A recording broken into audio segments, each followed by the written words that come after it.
Hello friends, कैसे हैं। YouTube के इस प्लेटफॉर्म पर आपका स्वागत है। फ्रेंड्स, हम लास्ट वीडियो में भारतीय संविधान के इसमें से चर्चा कर रहे थे राष्ट्रपति की स्थिति के विषय में। हम आपको बता चुके हैं अनुच्छेद 52 से लेकर के 60 के विषय पे, जिसमें से हमने आपको अनुच्छेद 52 में क्या कहा गया था, अनुच्छेद 54 में क्या कहा गया था, उनको हम बताए थे। तो एक बार हम पुनः उन्हें शॉर्ट में समझने की कोशिश कर लेते हैं। आज जो हम पढ़ेंगे राष्ट्रपति के महाभियोग की प्रक्रिया और राष्ट्रपति की जो शक्तियां हैं उनके विषय में जानने का प्रयास करेंगे। तो आज का पुनः जो टॉपिक होगा राष्ट्रपति की स्थिति, भारतीय संविधान में राष्ट्रपति की स्थिति एवं शक्तियां, क्या क्या शक्तियां प्रदान की गई हैं, इनके विषय में हम आज चर्चा करेंगे। तो लास्ट वीडियो में हमने आपको बताया था कि अनुच्छेद 52 क्या कहता है। अनुच्छेद 52 कहता है भारत में एक राष्ट्रपति होगा। फिर अनुच्छेद 53 कहता है वह राष्ट्रपति, उस राष्ट्रपति पर समस्त शक्तियां निहित होंगी और उन शक्तियों का उपयोग, जो आपकी कार्यपालिका की जो शक्ति होगी, उनका उपयोग आपका खुद या अपने अधीनस्थ किसी से करवा सकता है। अनुच्छेद 54 में आपका इसके निर्वाचन से संबंधित जानकारी दी गई है। अनुच्छेद 55 में निर्वाचक, इसमें निर्वाचक मंडल है, इसमें किस कौन कौन निर्वाचन की क्या प्रक्रिया होगी उसके विषय में जानकारी दी गई है। अनुच्छेद 57 आपका कहता है कि राष्ट्रपति पद के लिए आपके दोबारा कोई व्यक्ति निर्वाचित हो सकता है। अनुच्छेद 58 आपका उसकी योग्यता से संबंधित है, क्या क्या क्राइटेरिया है। और अनुच्छेद जो 60 है, अब यहाँ से अनुच्छेद 60, 61 आगे के हम पढ़ते हैं। ये जो अनुच्छेद है इनके विषय में हम लास्ट वीडियो में चर्चा किए थे। यदि फ्रेंड्स आप लास्ट का वीडियो नहीं देखे तो उन्हें जरूर देखिएगा, क्योंकि इससे आपको क्वेश्चन पूछते हैं। आज हम बात करेंगे अनुच्छेद 60 और अनुच्छेद 61 तथा राष्ट्रपति की जो शक्तियां हैं उनके विषय में जानकारी करेंगे। देखिए, अनुच्छेद 60 आपका कहता है, ये राष्ट्रपति के शपथ से संबंधित है। अनुच्छेद 60 राष्ट्रपति के शपथ से संबंधित है। अब देखिए, राष्ट्रपति को शपथ कौन दिलाता है? आपके सुप्रीम कोर्ट के मुख्य न्यायाधीश, सुप्रीम कोर्ट के मुख्य न्यायाधीश।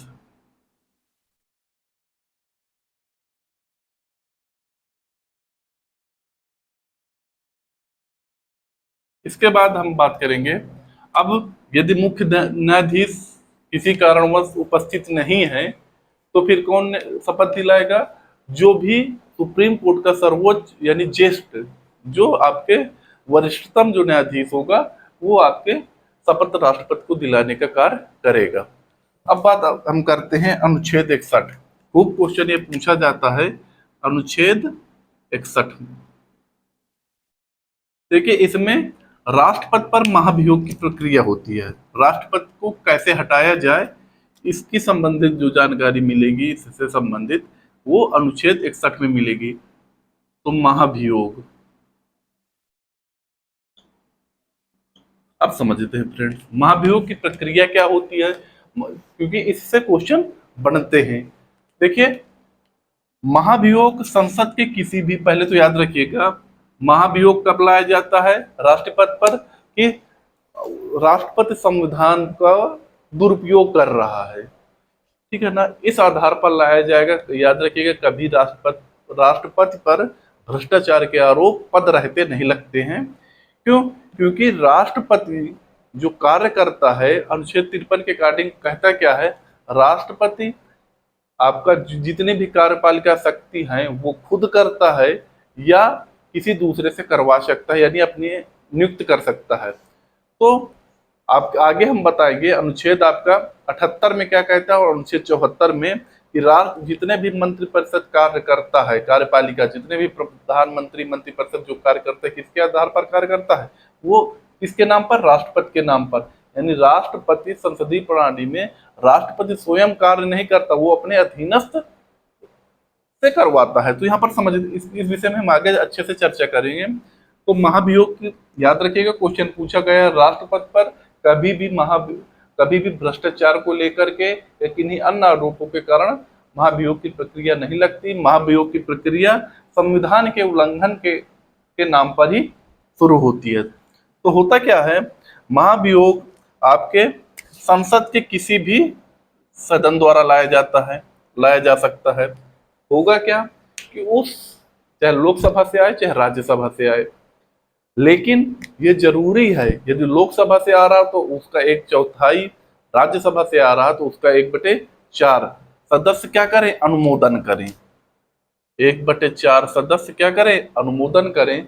और इसकी सूचना राष्ट्रपति को 14 दिन पूर्व देनी अनिवार्य है कि आपके खिलाफ महाभियोग लाया जा रहा है। अब क्या होगा, देखिए, यदि महाभियोग की क्वेश्चन पूछा जा सकता है कि महाभियोग संसद के कहां से शुरू किया जा सकता है, तो याद रखिएगा, चाहे हम लोकसभा से शुरू करें चाहे राज्यसभा से शुरू करें, लेकिन यदि हम लोकसभा से ला रहे हैं तो 1/4 सदस्य उस प्रस्ताव का पहले अनुमोदन करें। यदि राज्यसभा से ला रहे हैं तो उसके 1/4 सदस्य उस प्रस्ताव का अनुमोदन करें। अब इसको 14 दिन पूर्व सूचना देना, ये तो राष्ट्रपति को अनिवार्य ही है। जिस दिन प्रस्ताव आपका चाहे लोकसभा में रखा जाए चाहे राज्यसभा में रखा जाए, तो उसका 2/3 यानी कुल सदस्यों का 2/3 यानी विशेष बहुमत से उसको पारित कर दें। फिर राज्यसभा से पारित हुआ या लोकसभा से पारित हुआ, फिर अगले सदन में भी 2/3 सदस्य क्या करें? भाग सदस्य इसको क्या कर दें? पारित कर दे। तो क्या होगा?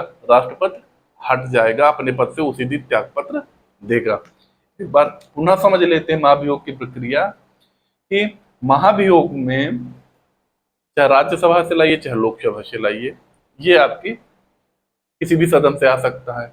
जिस सदन में आएगा उसका 1/4 सदस्य क्या करें? इसका अनुमोदन करें। फिर इसके बाद 2/3 भाग इसको जिस दिन वोटिंग होनी हो उसको पारित कर दे सदस्य। अब हम आगे बात करेंगे राष्ट्रपति की शक्तियां।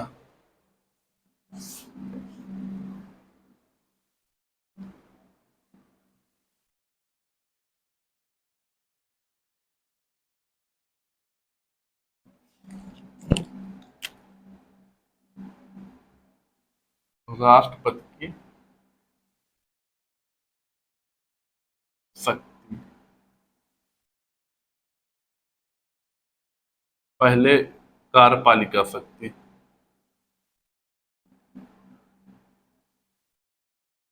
कार्यपालिका शक्ति। देखिए फ्रेंड्स,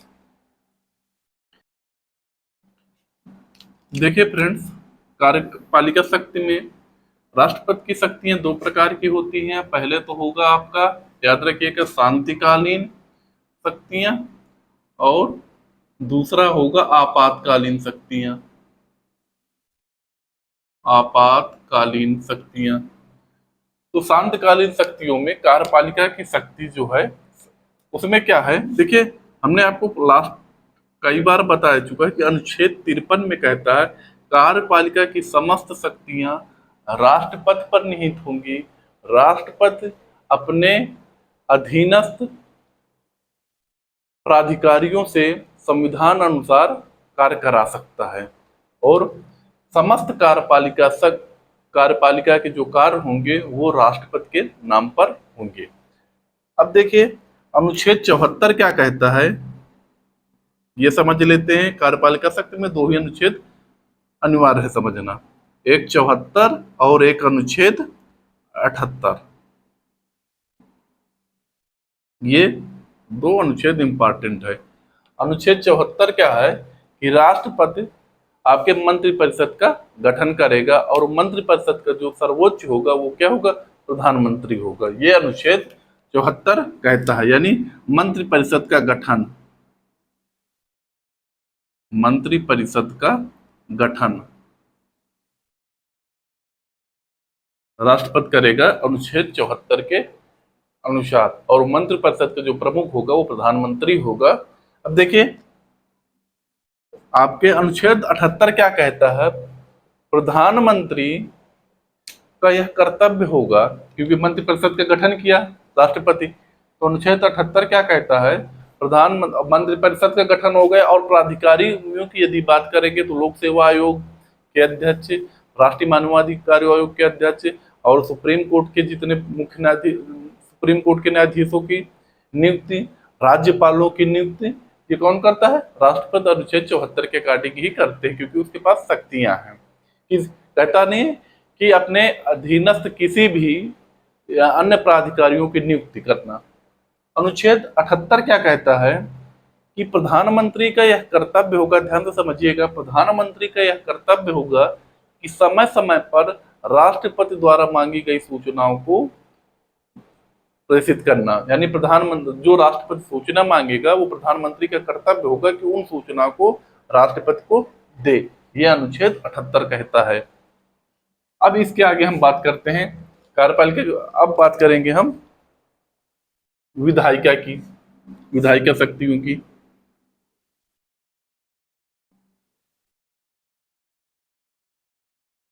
फ्रेंड्स अब याद रखिए, राष्ट्रपति की विधायी शक्तियां,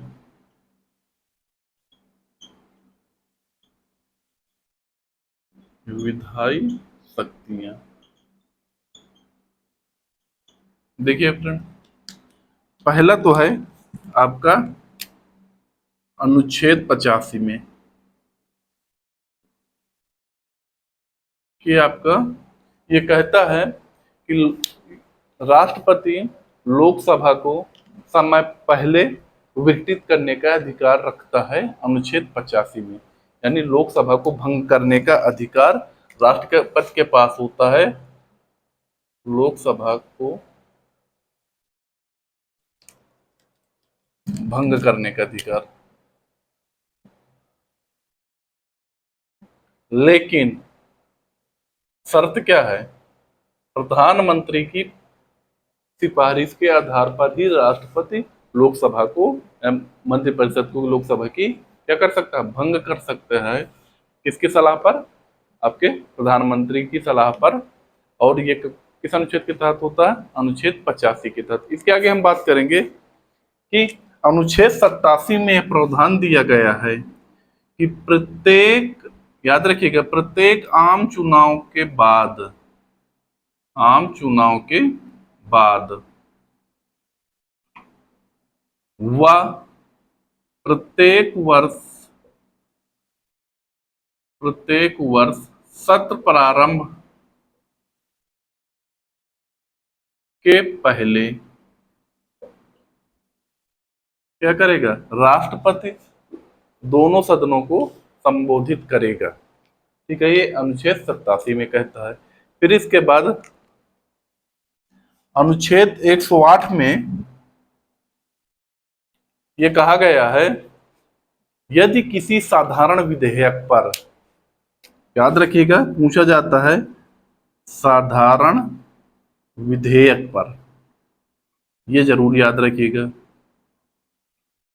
विधेयक पर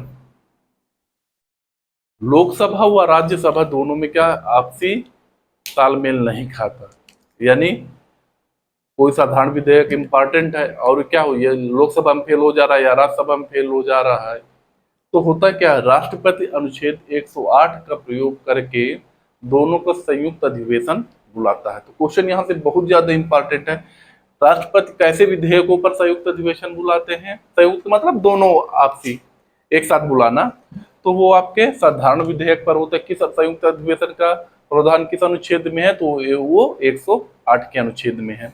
आगे हम बात करते हैं अनुच्छेद 111 का, ये भी बहुत ज्यादा इंपॉर्टेंट है, अनुच्छेद 111। देखिए इसमें क्या है, संसद के दोनों सदनों द्वारा पारित कोई विधेयक, देखिए विधेयक का बनता है, थोड़ा सा यहाँ पर समझ लीजिए, ये वो आपके संसद में आपका राज्यसभा, लोकसभा और ये राष्ट्रपति, कोई भी विधेयक होगा पहले राज्यसभा से पारित हो, लोकसभा से पारित हो और बाद में अंत में राष्ट्रपति के पास साइन के लिए जाता है। तो होगा क्या, अनुच्छेद 111 क्या कहता है, संसद के दोनों सदनों से पारित, यानी लोकसभा से भी पारित हो और राज्यसभा से भी पारित हो, दोनों सदनों से पारित विधेयक राष्ट्रपति के पास जाता है साइन के लिए। तो अब राष्ट्रपति की इच्छा होती है, विवेक पर आधारित होता है कि उस पर साइन कर सकता है या अपने पास रख सकता है, या ये कह के कि आप इसमें ये संशोधन करिए वापस कर सकता है। ये तीनों ऑप्शन खुले होते हैं राष्ट्रपति के पास अनुच्छेद 111 के तहत। देखिए यदि ये कहकर वापस कर दिया गया, पॉइंट याद रखिएगा क्योंकि ये कथन कारण में पूछे जाते हैं, यदि राष्ट्रपति ये कहकर वापस कर दिए कि आप इसमें ये संशोधन करिए, अब ये पुनः राज्यसभा व लोकसभा के पास आएगा, संशोधन करने के बाद फिर पारित होगा दोनों में। यदि ये फिर राष्ट्रपति को पास करके पुनः राष्ट्रपति के पास भेज दे तो राष्ट्रपति फिर साइन करने के लिए उस पर बाध्य हो जाता है। एक बार इसको फिर से समझ लेते हैं कि अनुच्छेद 111 क्या कहता है कि राष्ट्रपति के पास दोनों सदनों से पारित विधेयक आएगा। अब राष्ट्रपति के पास यह ऑप्शन होता है कि उस विधेयक को या तो अपने पास रख ले, या तो पारित कर दे, या तो वापस कर दे कि इसमें यह संशोधन करिए, आंशिक संशोधन या किसी भी प्रकार का संशोधन करने के लिए कहे। अब होता क्या है कि यदि लोकसभा और राज्यसभा संशोधन करें या न करें, लेकिन पुनः पारित करके राष्ट्रपति के पास भेज दें तो राष्ट्रपति बाध्य हो जाता है उस पर साइन करने के लिए, अनिवार्य है। ये आपके थे आपके विधायी शक्तियों। पहला क्या था कि लोकसभा को भंग करने का अधिकार अनुच्छेद 85 के तहत राष्ट्रपति के पास होता है। फिर इसके बाद अनुच्छेद 87 क्या कहता है, प्रत्येक आम चुनाव के बाद व प्रत्येक सत्र प्रारंभ होने के प्रथम दिन राष्ट्रपति क्या करेगा, दोनों सदनों को संबोधित करेगा।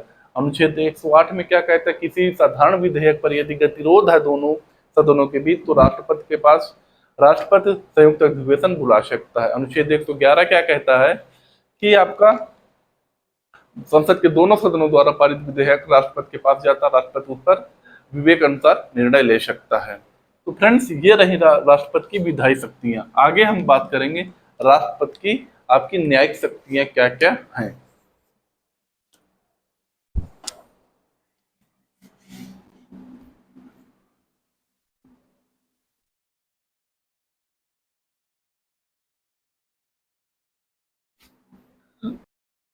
अब फ्रेंड्स हम बात करेंगे राष्ट्रपति की न्यायिक शक्तियां।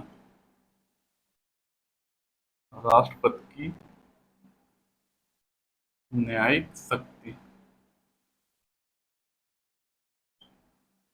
देखिए नेक्स्ट राष्ट्रपति को कुछ न्यायिक शक्तियां भी मिली हैं, उनको समझते हैं। पहले तो संविधान में कहा गया है राज्य के नीति निर्देशक तत्व में अनुच्छेद आर्टिकल 50 कहता है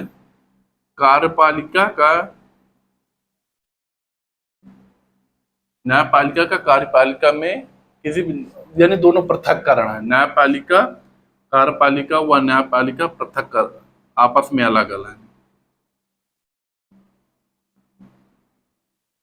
यानी कार्यपालिका में किसी प्रकार का हस्तक्षेप न्यायपालिका नहीं कर सकता, न्यायपालिका में किसी प्रकार का हस्तक्षेप कार्यपालिका नहीं कर सकती। फिर भी राष्ट्रपति को कुछ न्यायिक शक्तियां भी दी गई हैं, जिसमें से आपका इंपॉर्टेंट है अनुच्छेद 72 आर्टिकल 72 में कहा गया राष्ट्रपति किसी भी जो आपके हाई कोर्ट या उच्च सुप्रीम कोर्ट से कोई व्यक्ति सजा पाया है, मृत्युदंड पाया है, उसको क्षमा कर सकता है। ठीक है ना, क्षमा दान की जो शक्ति है वो राष्ट्रपति पर है। क्षमा दान कम कर सकता है, ये राष्ट्रपति के विवेक पर निर्भर करता है। ठीक है, आगे अनुच्छेद 143 में ये कहा गया है कि राष्ट्रपति सुप्रीम कोर्ट से आपके किसी भी उसमें सलाह लेने का अधिकार रखता है। कोई भी किसी भी मैटर पर सुप्रीम कोर्ट से सलाह लेने के लिए राष्ट्रपति के पास अधिकार होता है। अब देखिए, यहाँ ध्यान देने योग्य बात यह है कि देखिए अनुच्छेद 143 कहता है राष्ट्रपति किसी भी विधि संबंधी या न्यायिक प्रसंग में कोई भी चीज, राष्ट्रपति को यदि लगता है कि हमें सुप्रीम कोर्ट से ये चीज सलाह ले सकते हैं, तो ये अनुच्छेद 143 के तहत होता है। लेकिन सुप्रीम कोर्ट सलाह देने के लिए बाध्य नहीं है। अब सुप्रीम कोर्ट की सलाह को राष्ट्रपति मानने ये भी बाध्य नहीं है, ठीक है ना। तो सुप्रीम कोर्ट सलाह दे भी सकता, सलाह नहीं भी दे सकता, इसकी सलाह को राष्ट्रपति मान भी सकता और नहीं भी मान सकता। ये दोनों आपस में स्वतंत्र हैं ये करने के लिए। अब देखिए अनुच्छेद 145 में यदि सुप्रीम कोर्ट कोई ऐसी विधि बनाता है न्याय संबंधी और कहीं पर न्यायालय स्थापित करने की बात करता है, तो उसका अनुमोदन यानी उसकी अनुमति राष्ट्रपति से लेनी पड़ेगी।